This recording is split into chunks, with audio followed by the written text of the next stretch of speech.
Oke teman-teman, kali ini kita akan membicarakan salah satu tema yang paling mendasar, salah satu tema dasar dari kajian hukum peradilan Tun, yaitu peradilan Tun dan kebersisteman administrasi pemerintahan. Ada tiga pokok bahasan yang saya tawarkan untuk kita dapat membincangkan peradilan Tun dan kebersisteman administrasi pemerintahan secara nyaman, secara eh, sederhana dan jelas. Yang pertama adalah pendahuluan, berisi perkembangan lembaga negara dan peraturan perundang-undangan. Kedua, pemberdayaan administrasi pemerintahan. Dan ketiga, peradilan tun mewujudkan kebersisteman administrasi pemerintahan. Oke, kita mulai dari yang pertama.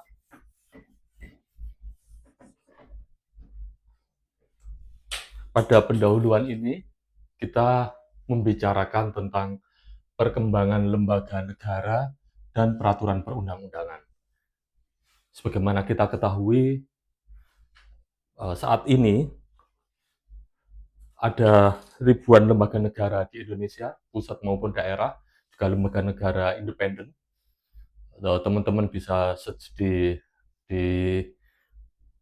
situsnya Kemenpan misalnya. Kemudian di luar itu, selain itu peraturan perundang-undangan juga melaju pesat karena setiap lembaga negara juga menerbitkan peraturan perundang-undangan, peraturan kebijakan dan sebagainya. Nah, karena itu uh, sangat kompleks, sangat-sangat kompleks di masa sekarang yang bisa mengakibatkan administrasi pemerintahan tidak berjalan efektif. Untuk itu, akan baik kalau kita melihat sekilas bagaimana sih kok kita menjadi sedemikian kompleks. Nah, ini paling enak itu kita melihat dari sejarah, dari perkembangan evolusi lembaga-lembaga negara. Kalau kita pakai Jared Diamond misalnya, eh, ini kan kita kan pada awalnya itu adalah sebutannya itu kawanan, band. Eh, Kawanan, kemudian makin kompleks menjadi kesukuan, kemudian makin kompleks menjadi kedatuan, kemudian makin kompleks lagi menjadi kerajaan, dan menjadi negara bangsa, nation state sekarang saat ini. Ini perkembangannya. Nah, waktu menjadi kawanan, ini relatif kita adalah pemburu pengumpul. Kita dulu cara untuk melangsungkan kehidupan kita itu adalah dengan berburu hewan-hewan, kemudian mengumpulkan umbi-umbian dan pohon dan buah-buahan. Kapan hari saya ke Liang Bua, senang sekali saya ke sana, bisa melihat ekskavasi gua di sana yang tempat tinggal dari mulai dari Homo floresiensis sampai masyarakat yang baru. Jadi kalau di sana berdasarkan ekskavasi itu yang sangat terukur, sangat objektif dengan dilihat penanggalan karbonnya dan sebagainya. Itu terbaca kalau kita di sana menjadi kawanan itu sampai 3.000 tahun yang lalu baru kita menetap. Jadi kalau di sana itu 3.000 tahun yang lalu. Kapan hari saya juga ke Bali ya. Kalau teman-teman ke museum daerah Bali yang di depan lapangan Puputan itu ya, itu di sana disebut salah satunya bisa dilihat 5.000 tahun yang lalu di Bali mulai menetap. Jadi sudah cukup lama. Dan kalau di tempat lain misalnya di Bulan Sabit Subur yang menetap itu ya berdasarkan penanggalan berdasarkan ini kira-kira 12 sampai 10.000 tahun lalu ketika es mulai mencair dan suhu mulai menghangat, masyarakat tidak lagi berburu dan mengumpul tapi menetap untuk menernakkan hewan juga mendomestifikasi tanaman. Jadi mulai menanam jelai, gandum dan sebagainya yang bisa ditanam, tidak lagi berburu saja. Tapi sampai sekarang masih adakah yang masih pemburu pengumpul? Masih di Gurun Kalahari yang sangat terkenal ya. Kemudian suku-suku di sana. Kemudian saya pernah di Jambi, pernah ke suku Anak Dalam. Di sana 2011 saya masuk ke sana, beberapa hari di sana sama suku Anak Dalam. Itu mereka juga pemburu pengumpul. Sebagai kawanan pemburu pengumpul, tentu tidak banyak artefak yang dibawa kemudian jumlah orangnya juga terbatas karena kalau banyak sumber daya alam setempat tidak akan bisa cukup dan kemungkinan bentrok karena itu mereka akan berpisah. Rata-rata sih seratusan. Waktu saya temui di sana cuma belasan malahan. Nah, itu adalah model kawanan. Ketika kita mulai menetap, kalau di liang Bua yang kira-kira kalau saya kemarin bermotor 4 jaman dari Labuan Bajo, itu 3.000 tahun yang lalu, di Bali 5.000, di sana ada yang 10.000 dan sebagainya, macam-macam lah. Nah, ketika mulai menetap, maka mulailah struktur masyarakatnya menjadi lebih kompleks, menjadi kesukuan. Kesukuan makin besar, makin banyak, menjadilah kedatuan, proto kerajaan gitu, kemudian menjadi kerajaan, dan berkembang menjadi negara bangsa akhir-akhir ini. Ini tidak bisa dilepaskan juga dari, jadi kalau yang di sini ini uh, uh, pemburu pengumpul, hunter gathering ya, pemburu pengumpul. Kalau di sini mulai menetap. Ketika menetap, struktur kemasyarakatan makin banyak. Kalau pemburu pengumpul, itu kan orangnya ya semua bekerja. Tidak ada pemerintah, tidak ada administrasi pemerintahan yang ini pembagian tugas yang terlalu ketat, tidak. Namun ketika mulai menjadi kesukuan, kedatuan, kerajaan, apalagi ketika menjadi negara bangsa, itu struktur masyarakatnya sangat kompleks. Kalau di sini seratusan orang, di kesukuan tentu bisa sampai ribuan dan sebagainya. Ketika menjadi kerajaan, itu bisa ratusan ribu. Di Sumeria, itu tercatat 300.000. 300.000. Itu kerajaan, jadi sangat banyak orang yang sangat kompleks. Kalau yang waktu orang Spanyol datang ke masuk pertama ke Amerika Selatan itu di sana kalau nggak salah tercatat 80 ribuan, 85 ribuan orang. Jadi sangat banyak.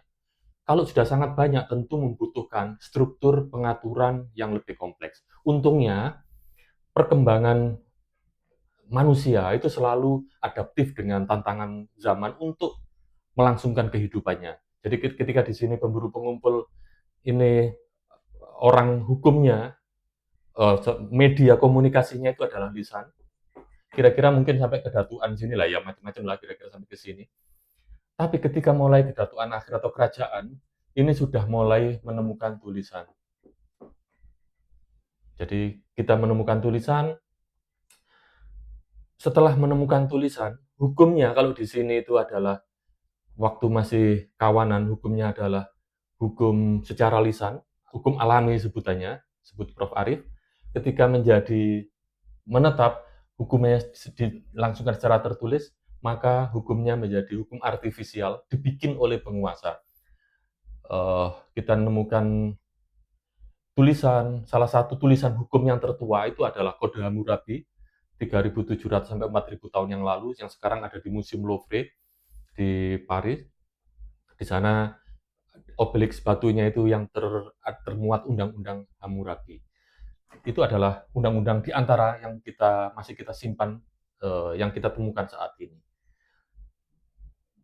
Maka sejak saat itu bisa kita bayangkan hukumnya diatur. Kalau yang di sini hukumnya berdasarkan kesepakatan lisan, maka di sini mulai ada pengaturan hukumnya. Mulai ada lembaga yang membuat siapa yang menetapkan undang-undang, kemudian bagaimana menegakkannya dan seterusnya. Jadi kalau dimulai sini ini sangat kompleks. Makin kompleks, makin perkembangannya terutama adalah abad 18-19 ketika positivisme hukum menguat. Positivisme hukum itu adalah uh, gagasan bahwa pada pokoknya hukum itu adalah apa yang diundangkan oleh penguasa. Nah, jadi semangat apa yang hukum adalah yang diundangkan itu berkelindan dengan kebutuhan ekonomi saat itu, kapitalisme, kemudian ekspansi ekonomi dan seterusnya, juga kehendak dari negara-negara untuk mempercepat laju laju kenegaraan, laju kemasyarakatan. maka yang paling enak itu adalah membuat peraturan perundang-undangan.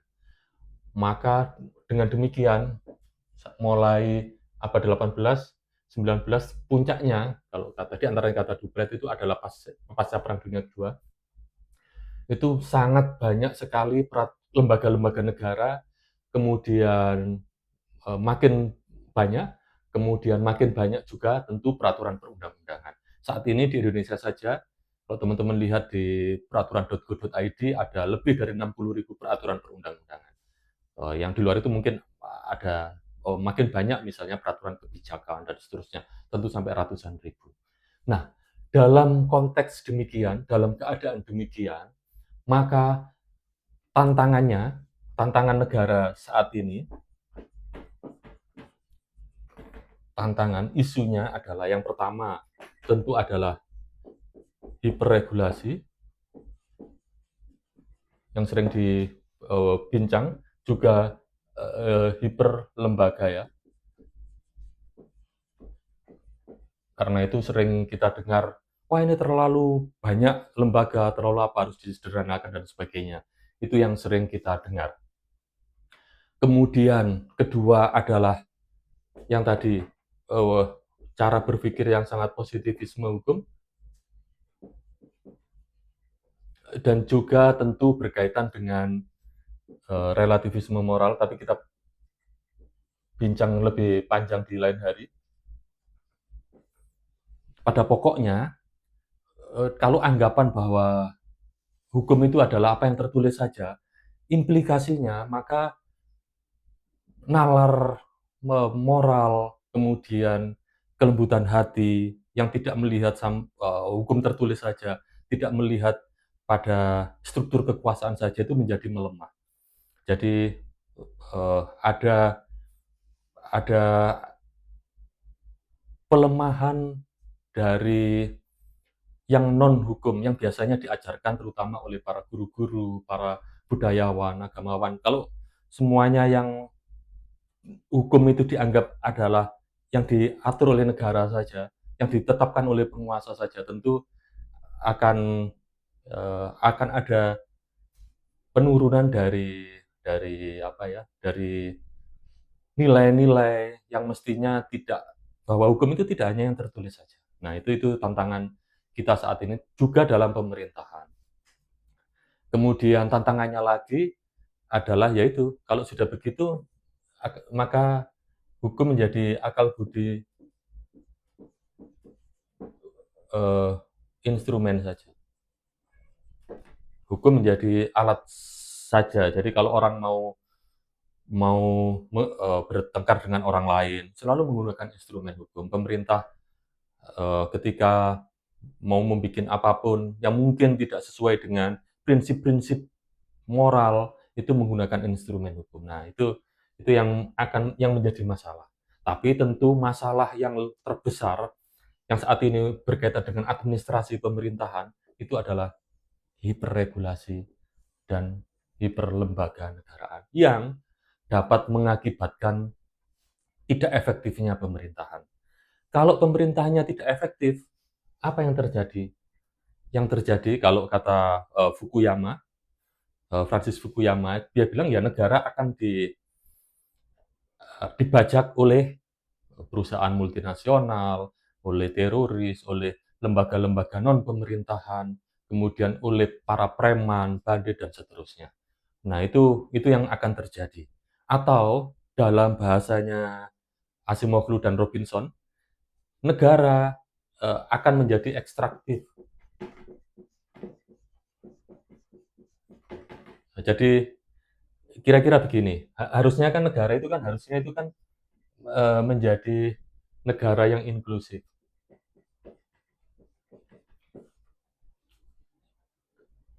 Negara yang inklusif itu adalah negaranya itu efektif, powerful, terpusat, tapi beragam. Jadi negaranya efektif tapi beragam. Karena apa? Karena dia bisa dikontrol oleh banyak lembaga pengontrol, kontrol dirinya kuat, sehingga dia menjadi inklusif. Dan kalau pakai Robinson, dia bilang kemajuan, kemakmuran suatu bangsa itu tidak ditentukan oleh sukunya, oleh rasnya, oleh agamanya, oleh letak geografisnya seperti Diamond misalnya, oleh apapun, tapi didasarkan oleh lembaga negara yang inklusif. Jadi kalau lembaga negaranya inklusif, eee, bangsanya akan makmur. Karena apa? Karena lembaga inklusif akan menghadirkan institusi ekonomi yang inklusif sehingga orang mau berusaha dengan nyaman, semua kemajuan, semua masyarakat yang ada di dalam negara itu akan bekerja bersama untuk mewujudkan kemajuan. Oke, mumpung ada kata bekerja bersama, saya balik sekilas ke sini. Jadi semangat lembaga, jadi kita dulu kan kawanan, pemburu pengumpul. Kemudian ketika kita menjadi kesukuan, itu semangatnya itu adalah bagaimana bekerja sama dengan baik. Kalau di sini mulai ada kesukuan, iya, mungkin karena tantangannya lebih besar, kita harus membentuk kesukuan. Lebih besar lagi kita membentuk kedatuan, lebih besar lagi tantangan kita membentuk kerajaan. Karena kerajaan misalnya terlalu kadang-kadang cenderung despotik, cenderung otoriter dan sebagainya, kita membentuk negara bangsa dengan model demokrasi yang untuk saat ini eh, terbukti paling memanusiakan manusia sehingga semua orang yang ada di dalamnya itu bisa bekerja sama dengan lebih baik. Kita tidak bisa bayangkan kalau kita misalnya menjadi kerajaan, siapa rajanya kan agak rumit juga kita bayangkan. Kalau untuk saat ini. Tapi semangatnya itu adalah apapun hukum itu adalah mewujudkan pola kerjasama yang baik di antara warga negaranya, di antara semua yang ada di dalamnya.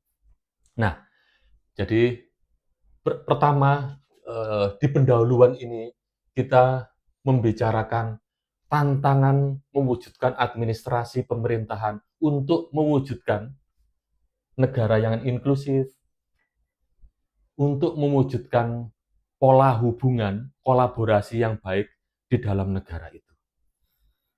Oke, ini yang pertama. Kemudian yang kedua, kita akan membicarakan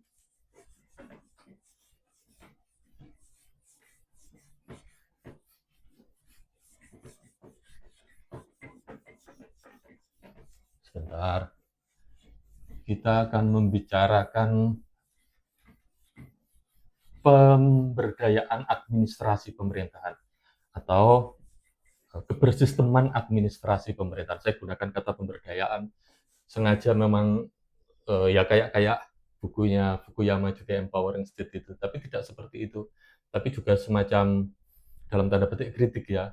Ya selama ini kan yang kalau pembagian state and society, state-nya yang dianggap selalu berdaya, tapi society-nya yang perlu diberdayakan. Kalau di sini kita dalam tanda petik ya, pemberdayaan pemerintahan. Oke, yang kedua itu adalah atau kita tulis kebersisteman administrasi pemerintahan saja, lebih netral ya. Oke, kebersisteman administrasi pemerintahan. Kita ini dulu, mulai dulu dari prinsip administrasi pemerintahan. Paling penting kan? Pada prinsipnya, administrasi pemerintahan itu ya harus tunggal. Tadi kita melihat perkembangan dari kawanan, kesukuan, kedatuan, kerajaan sampai negara hukum, itu kan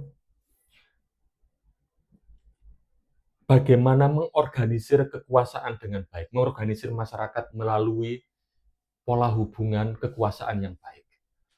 Dengan demikian di sana ada ketunggalan pemerintahan. Kalau di kerajaan atau di kesukuan mungkin hanya kepala suku dan beberapa beberapa pemuka, kemudian langsung masyarakatnya. Tapi kalau di kerajaan mungkin sudah ada raja, menteri atau patih, kemudian wazir dan sebagainya. sampai ke hulu balang, sampai ke yang paling rendah, prajurit. Tapi kalau di negara hukum, itu yang paling oke saat ini, itu adalah adanya pembagian kekuasaan. Karena dengan adanya pembagian kekuasaan, lebih dimungkinkan terwujudnya institusi pemerintahan yang inklusif. Pembagian kekuasaan, jadi kekuasaannya itu tetap tunggal, tetap utuh, tapi hanya dibagi. Lazimnya kan eksekutif, legislatif, yudikatif. Tapi ini adalah satu, ini negara, dan tunggal. Suaranya tunggal satu. Karena itu, prinsip yang pertama adalah prinsip kesatuan pemerintahan. Prinsip pertama itu adalah kesatuan pemerintahan. Kemudian, pemerintah menghasilkan, kalau dalam kita ngomong hukum yang diundangkan saja ya, hukum positif ya, pemerintah menghasilkan hukum. Nah, hukum ini juga normanya selalu dianggap tunggal. Norma hukum itu adalah tunggal.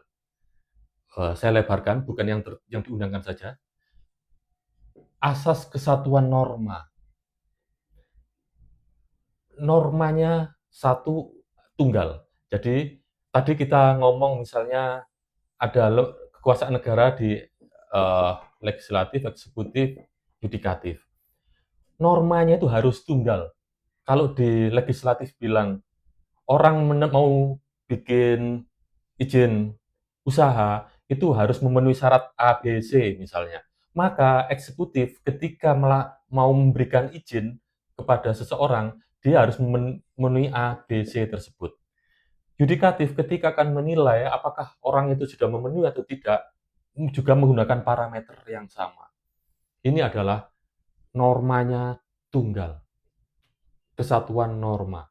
Bukan hanya normanya apa sih yang norma itu? Norma itu kan siku. Jadi kesemestian. Baik kesemestian ini, baik yang tertulis maupun yang tidak tertulis. Berdasarkan apa? Berdasarkan kepatutan. Apa yang semestinya? Kesemestian dalam hidup. Sesederhana itu eh, apa yang hukum itu. Nah, ini adalah tunggal. Oke. Dalam praktek sangat banyak peraturan perundang-undangan, sangat banyak lembaga negara yang masing-masing menerbitkan peraturan, menerbitkan kebijakan, menerbitkan keputusan yang kadang-kadang dan kerap bertentangan. Kalau sudah seperti itu, maka menjadi tugas tentu pemerintah yang lebih tinggi atau DPR melalui fungsi pengawasannya untuk mewujudkan kesatuan norma. Jadi ingatkan atau dicabut oleh pemerintah yang lebih tinggi yang berwenang. Tapi kalau tidak, tentu menjadi kewenangan peradilan, tentu karena berkaitan dengan pemerintah adalah peradilan tun, untuk memutus sengketa tersebut, mewujudkan kesatuan hukum. Kesatuan hukum administrasi. Nah, sampai pada titik ini, kita bicara tentang kesatuan hukum administrasi. Ada 3 dimensi kan, hukum administrasi itu kalau teman-teman lihat di bukunya Prof. Hajon. Yang pertama itu pembentukan, 3 dimensinya kan pembentukan organ negara, organ pemerintahan, kemudian tentu di sini ada wewenang, kemudian dan sebagainya, wewenang-wewenangnya dan sebagainya. Ini adalah berarti pengaturan. Kemudian yang kedua, itu adalah setelah terbentuk organ pemerintahannya, adalah bestur handelingen-nya, tindak pemerintahannya. Bestur handelingen ya, tindak pemerintahannya. Saya pakai tindak pemerintahan, ini kalau nggak salah dipakai oleh Prof. Kuncoro, almarhum. Istilah ini, jadi bagaimana tindak pemerintahan itu dilakukan oleh eksekutif. Kemudian yang ketiga, dimensi yang terakhir adalah berkaitan dengan perlindungan hukum. Jadi kalau ada warga, ada siapapun yang dirugikan oleh keputusan pemerintahan, oleh tindakan pemerintahan, itu bisa mengajukan perlindungan hukum. Untuk apa? Ya untuk mewujudkan pertama kontrol, kemudian kedua mewujudkan legitimasi negara. Nah, ini adalah menjadi kewenangan peradilan. Pada pokoknya diantaranya oleh peradilan Dun. Ini adalah eh, kita bicara tentang kebersisteman administrasi pemerintahan, tuntutan kebersisteman administrasi pemerintahan. Kita masuk ke bagian utama, yaitu bagaimana peradilan Dun akan mewujudkan kebersisteman administrasi pemerintahan ini.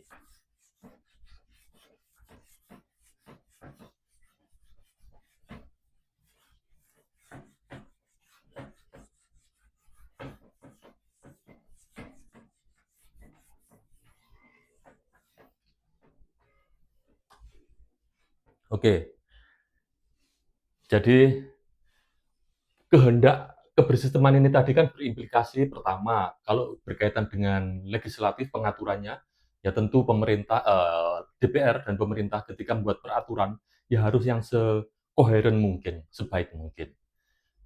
Kalau tidak, ya tentu nanti akan ada upaya untuk melakukan penyelesaian oleh hak uji material baik di Mahkamah Konstitusi maupun di Mahkamah Agung.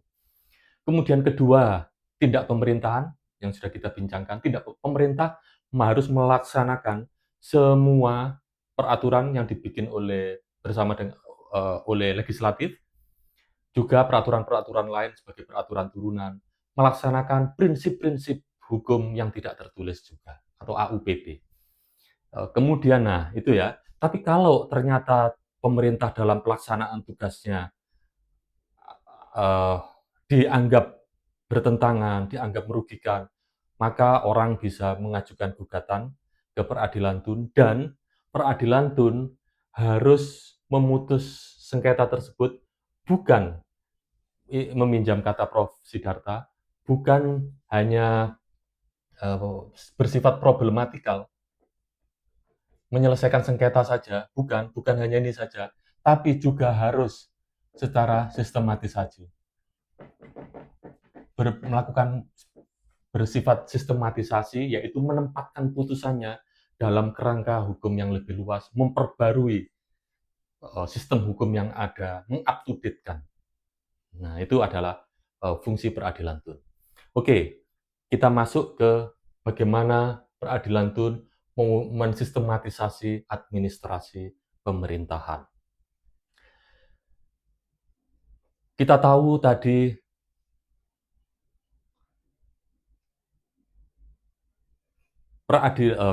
pemerintahan itu sangat kompleks, aturannya sangat kompleks, mulai dari peraturan desa sampai konstitusi itu kan bentuk peraturan perundang-undangan di Undang-Undang P3 itu kan sangat sangat banyak sekali.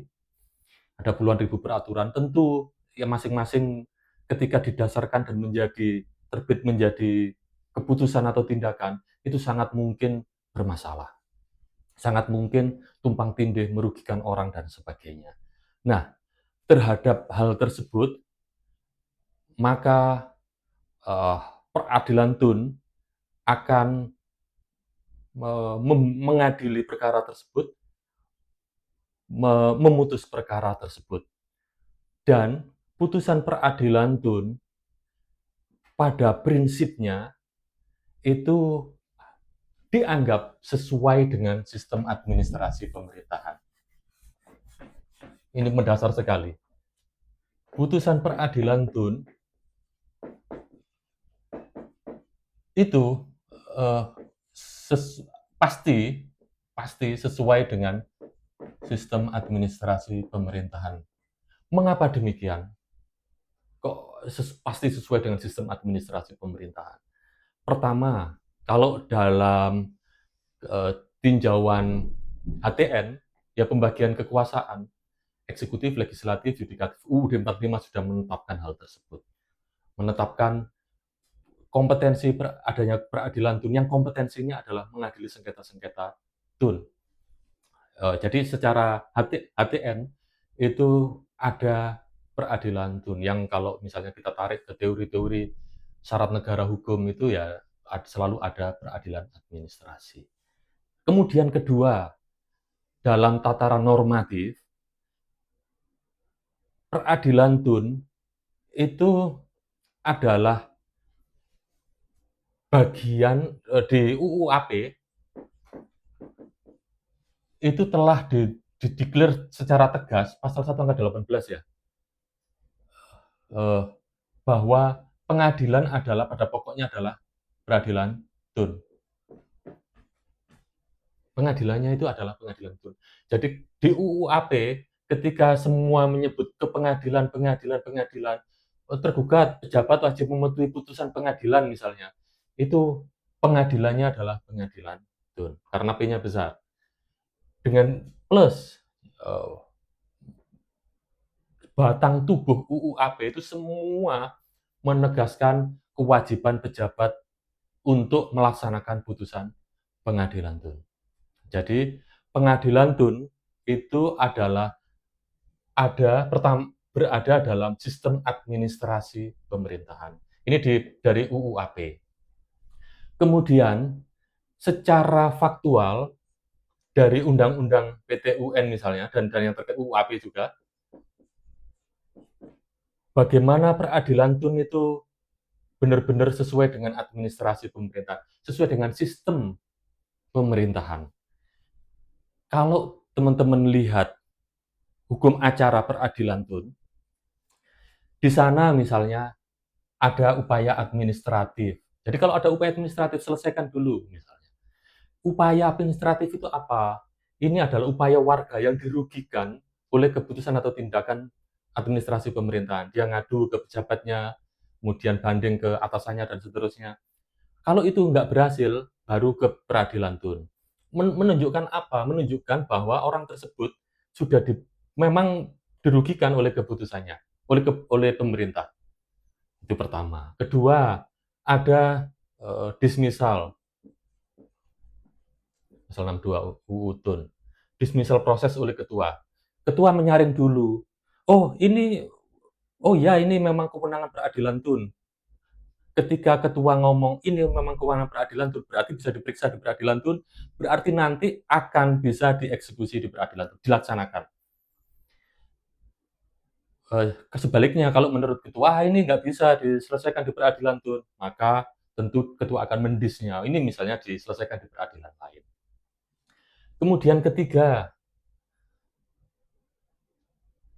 ada pemeriksaan persiapan. Ini penting sekali nih. Pemeriksaan persiapan itu adalah bagaimana pengadilan, hakim memberi nasihat kepada penggugat, juga meminta keterangan kepada tergugat tentang perkara yang disengketakan. Jadi di sana akan ditanya itu si tergugatnya, benar nggak ini tergugat yang menerbitkan objeknya ini, benar tergugat subjeknya, dan seterusnya.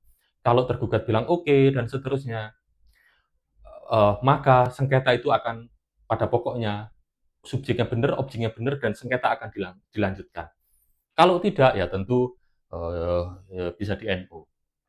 Nah, menunjukkan apa pemeriksaan persiapan ini? Menunjukkan kalau objeknya benar, tergugatnya juga benar, sehingga nanti tergugatnya berdasarkan asas contrarius actus, tergugatnya bisa melaksanakan putusan, bisa melakukan bahasa perdatanya, bisa eksekusi. Itu adalah di pemeriksaan persiapan. Tapi apakah sampai ke sana saja? Tidak.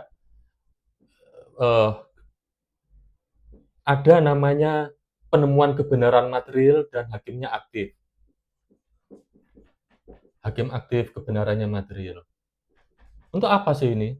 Hakim aktif misalnya diwujudkan melalui waktu pemeriksaan persiapan, nanti buktinya ini ya, dibuktikan juga, waktu sidang juga begitu, bisa memberikan, datangkan si ini orang lain, pejabat yang lain, atau kita pergi ke sana, lihat, dan seterusnya. Hakimnya aktif untuk apa? Untuk memastikan objek sengketa itu memang benar-benar ada, memang benar-benar oke, memang benar-benar menjadi kewenangan peradilan tun, dan memang benar-benar bisa dilaksanakan kalau diputus dikabulkan. Karena itu hakimnya aktif. Apakah itu saja? Tidak, masih ada model amar. model amar putusannya itu hanya menyatakan batal atau tidak sah. Batal pada amar pokoknya loh ya, batal atau tidak sah. Orang beranggapan, ada yang beranggapan, itu kan nggak oke, hanya menyatakan batal atau tidak sah. Tun itu cuma seperti itu. Padahal itu keliru sekali. Justru dengan dibatasi amar batal atau tidak, amar utamanya ya, itu peradilan tun, itu putusannya itu benar-benar akan sesuai dengan administrasi pemerintahan. Sesuai dengan administrasi pemerintahan. Jadi nggak macam-macam. Ini menyatakan batal atau tidak sah. Sudah. Kalau macam-macam nanti sulit bagi tergugat untuk melaksanakan putusan. Putusan mengapa kok demikian? Ya karena misalnya di pasal 60 60, 264, 6 sampai dan 60-an sekian itu kan selalu ngomong batal atau tidak sah pada pokoknya loh ya. Ada penundaan juga itu juga ada. Tapi pada pokoknya selalu bicara batal atau tidak sah. Karena itu model amarnya dibatasi di sana. Jadi orang tun itu kadang-kadang ya nggak dibilangi karena hanya batal atau tidak. Justru di sana kekuatan peradilan tun. Pasti sesuai dengan sistem administrasi pemerintahan. Kemudian selanjutnya apakah di situ saja tidak masih ada lagi? Ya tentu semua hukum acara itu akan mewujudkan administrasi pemerintahan. Teman-teman lihat aja. Eksekusinya sebetulnya sih putusannya sebelum ke sana ya. Putusannya erga omnes. Erga omnes itu apa ya? Berlaku untuk semua pihak. Jadi pihak yang berkepentingan. Apakah para pihak saja interpartes? Tidak, semua pihak berkepentingan. Karena ini sengketanya publik. Jadi ketika misalnya suatu kawasan ditetapkan izin pertambangan, kemudian sama peradilan digugat oleh warga masyarakat karena nganggap, wah itu pertambangannya akan merusak lingkungan. Kemudian dikabulkan oleh putusan pengadilan tun, dibilang bahwa ini kawasan lindung misalnya, atau ini kawasan kawasan yang tidak boleh digunakan sebagai tambang yang akan merusak karena merusak lingkungan. Maka putusan peradilan tun itu berlaku juga untuk misalnya pemerintah ketika mau menerbitkan izin serupa di masa selanjutnya. Tidak boleh. Karena apa? Putusannya bersifat erga omnes. Bukan itu saja, putusan tersebut harus ditindaklanjuti oleh kebijakan-kebijakan. Jadi kalau misalnya sebelumnya ada kebijakan, misalnya tata cara penerbitan izin di kawasan tersebut, maka kebijakan-kebijakan tersebut harus dicabut. Dalam bahasa Prof. Yos, ini disebut sebagai prinsip kewibawaan putusan peradilan tun. Nah, ini erga omnes. Kemudian selain itu, kalau sudah demikian, maka eksekusinya bagaimana? Ya pasti eksekusi harus terlaksana. Undang-undang AP itu sudah bilang, pengadilan wajib melaksanakan putusan. Selesai. Jadi tidak mungkin tidak terlaksana. Bahkan untuk jaminan kepastian, di sini nih eksekusi yang paling dahsyat itu pelaksanaan putusan sebetulnya yang paling oke ya. Istilahnya itu adalah pelaksanaan putusan secara otomatis atau kita lah eksekusi otomatis. Jadi eksekusi otomatis. Jadi tidak mungkin ada putusan peradilan tun yang non eksekutable. Kalau sudah seperti ini, lah kalau non eksekutable ngapain ada peradilan tun yang sudah ada pemeriksaan persiapan, hakimnya aktif, ada macam-macam. Kok non eksekutable? Karena itu tidak mungkin ada putusan peradilan tun yang di negara hukum yang semestinya itu non eksekutable. Nah, itu putusan peradilan tun yang pasti dianggap sesuai dengan sistem administrasi pemerintahan. Oke, dengan demikian, kalau sudah seperti ini, kita melangkah lebih jauh, implikasi putusan peradilan tun yang sesuai dengan sistem administrasi pemerintahan itu tadi. Apa implikasinya? Pertama, putusan peradilan tun, pasti repotin, saya hapus dulu.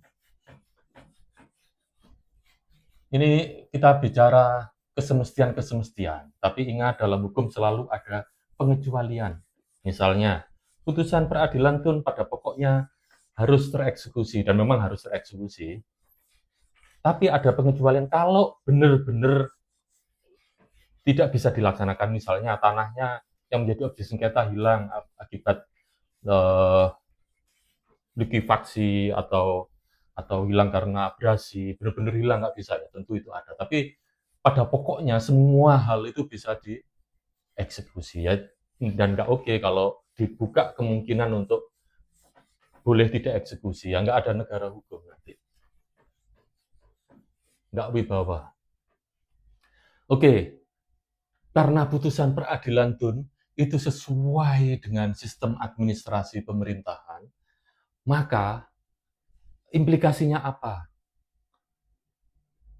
Ya, peradilan itu mewujudkan administrasi pemerintahan melalui 3 hal, di antaranya minimal ya.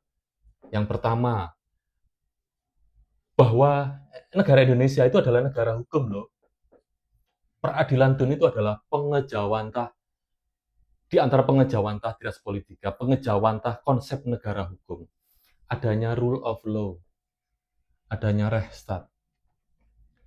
Implikasinya, kita akan mewujudkan institusi yang inklusif. Peradilan tun diharapkan mewujudkan pemerintahan yang inklusif, yang sering digelorakan oleh pemerintah saat ini. Kita tentu akan dukung. Kemudian yang kedua, putusan Hakim Tun yang bersifat erga omnes tadi itu juga menjadi sumber hukum. Ini di PIH kan selalu putusan pengadilan akan menjadi sumber hukum. Tadi salah satu ilustrasi, kalau putusan pengadilan itu menetapkan suatu kawasan tidak boleh diberikan izin usaha tertentu karena akan merusak lingkungan, maka seluruh kawasan itu harus ditetapkan sebagai kawasan yang tidak boleh untuk usaha tambang. Harus menjadi sumber hukum bagi kebijakan terhadap kawasan tersebut. Itu implikasinya putusan peradilan. Kemudian, nah ini yang menarik juga. Kita lihat tadi betapa pemerintahan sangat kompleks, sangat, ya kadang-kadang kalau ini kadang-kadang seorang nyebut sebagai carut-marut, peraturan perundang-undangannya juga sangat banyak, sangat gemuk, beregulasi. Terhadap hal itu yang kadang-kadang ada sebutannya antinomi lah, kemudian perebutan kewenangan, perebutan kekuasaan, sengketa kewenangan, dan seterusnya. Terhadap hal itu, maka peradilan tun akan melakukan pembaruan sistem hukum, pembaruan sistem administrasi pemerintahan. Nah, jadi kalau misalnya, kalau selain contoh yang dalam contoh yang tadi misalnya, ini yang paling mudah ya karena sudah kita menggunakan kasus itu. Ini kawasan ini adalah kawasan yang rentan secara lingkungan akan rusak. Tapi muncul misalnya peraturan daerah atau kebijakan daerah yang membolehkan usaha tertentu. Kalau ini dilakukan, usaha-usaha tertentu berdasarkan peraturan apapun lah, peraturan dari pejabat yang berwenang itu tadi, ini kawasan akan rusak. Walaupun tidak ditinggali masyarakat yang ada di tempat lain yang akan terkena. Nah, terhadap hal ini kan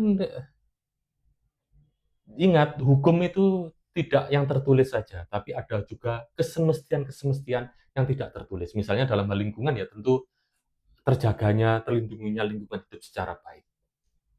Kalau sudah seperti itu, berarti sistem hukum yang ada di sini nggak jalan karena ada muncul peraturan dari pejabat, dari siapapun yang mengizinkan usaha pertambangan di sini. Terhadap hal ini, peradilan tun apa yang dilakukan? Ya tentu akan membatalkan peraturan itu. Kalau sudah dibatalkan, putusannya harus menjadi dasar di masa berikutnya tidak boleh ada terbit izin usaha di sini, dan seterusnya. Nah, ini adalah bagaimana peradilan Tun memperbarui sistem administrasi pemerintahan supaya lebih up to date, supaya lebih sesuai dengan perkembangan dan sesuai dengan keadilan. Contoh lain, ada lembaga negara independen, misalnya dulu ada untuk menerbitkan, untuk mengangkat pejabatnya itu harus dilakukan secara kolegial. Undang-undang bilang begitu. Undang-undang secara kolegial oleh semua yang ada di lembaga negara independen ini. Tapi tiba-tiba muncul peraturan menteri misalnya bilang bahwa eh, ketua dewan misalnya, cukup ketua dewannya saja, tidak usah semuanya secara kolegial yang menetapkan eh, ketua pejabat di lembaga negara independen ini. Nah, terhadap hal itu kan ada konflik norma. Maka peradilan Tun, kalau kalau di Mahkamah Agung kan bisa diumumkan, tapi dalam kasus konkret itu bisa melakukan invalidasi praktikal, membilang oke, ini nggak boleh, ini pejabat hanya diangkat oleh ketuanya saja sini, ketua dewannya saja, tapi harus secara kolegial oleh anggota dewannya juga. Maka keputusan ini tadi itu dibatalkan dan diperintahkan untuk dicabut.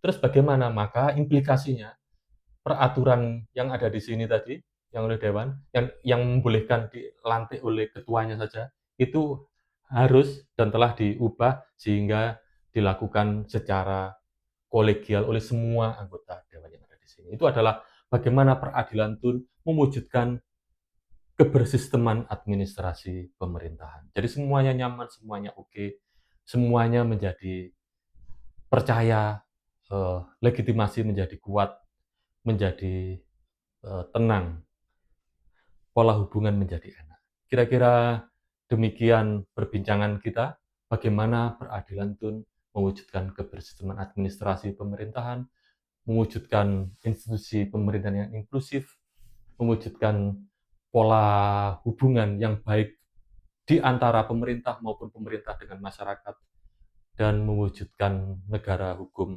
Indonesia. Terima kasih.